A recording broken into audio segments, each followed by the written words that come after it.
Wow, I really like that a lot. Thank you. It's very well balanced. It's got a refreshing yet nice acidity to it on the background, and yeah, it's delicious.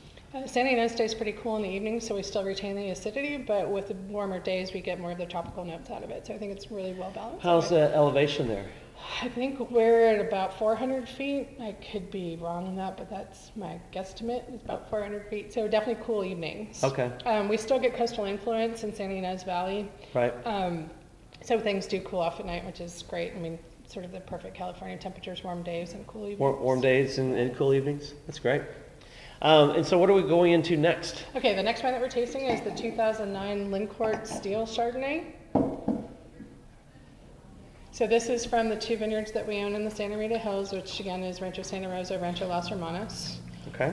This is for people that are into clone information. It's primarily clone 76 and 96. And then I think this wine's interesting for a steel Chardonnay in that it sits sur lie for about 10 months. So it tends to be a lot richer and creamier on the mouth than a lot of other steel Chardonnays, but still with lots of acidity, super friendly food wine.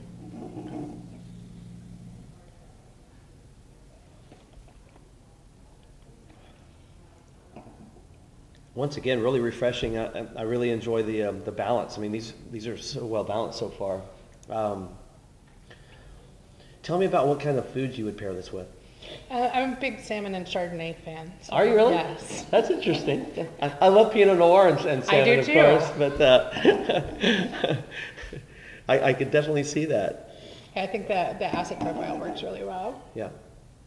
But no, that's the great thing about Pinot and Chardonnay. They think they both go well with a lot of similar foods. And you don't age this in any oak at all? No. No, never oak sees at all? any. Nothing. No, we don't even let barrels walk by the tank. Oh, great. They can't even wink at it? We put little blinders on it. It can't see anything at all. But with the richness in it, I mean, it almost seems like it has, but it's just the sur lie contact. Yep.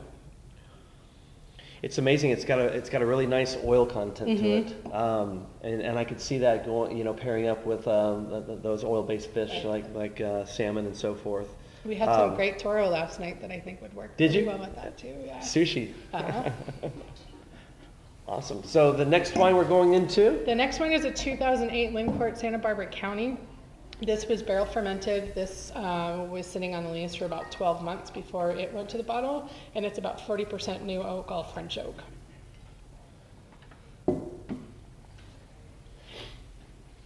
How are the oak barrels, I mean, these days? Are the prices continuing expensive. to go up? Not a lot of people know about, how much you all spend and invest in oak barrels. People always wonder why wine costs as much as it does, and one of the things to remember is that that barrels can be as much as 700 to 800 euro, and depending upon the exchange rate, it can get awfully expensive. A new barrel is only new one time. Right. So, and after 3 years, it's considered a neutral barrel. So you're not getting a whole lot of use out of those, and they only hold 60 gallons. So they're definitely very expensive, but they're also very important to the flavor profile of the wine. How long do you keep your barrels? You can keep barrels sort of indefinitely as long as you take care of them. Right. However, they're not imparting any oak characteristic to the wine after 3 years. Okay. So they're basically just storage vessels after that.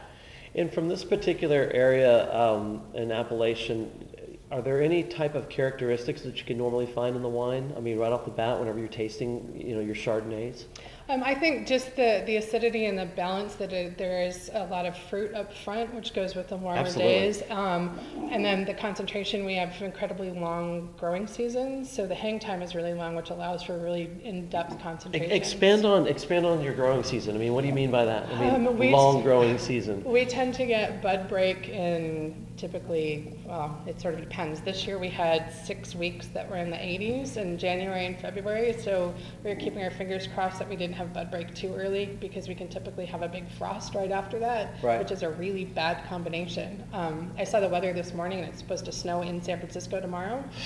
So after a 6-week Indian summer, that can kind of confuse the plants. But we can start having bloom in May, and so once bloom occurs and then the fruit starts to set, all of that, between then and the picking time, the fruit's gaining character. Most of that starts at Vraisen, which is in June, July. It sort of depends on the year. But we don't pick until October. Right. So that gives us 4 to 5 months of just, this grape getting intense Managing. complexity. Exactly. So the plant's putting all of its energy strictly into the berries. And so that's just building all the flavor, all the complexity, the tannins.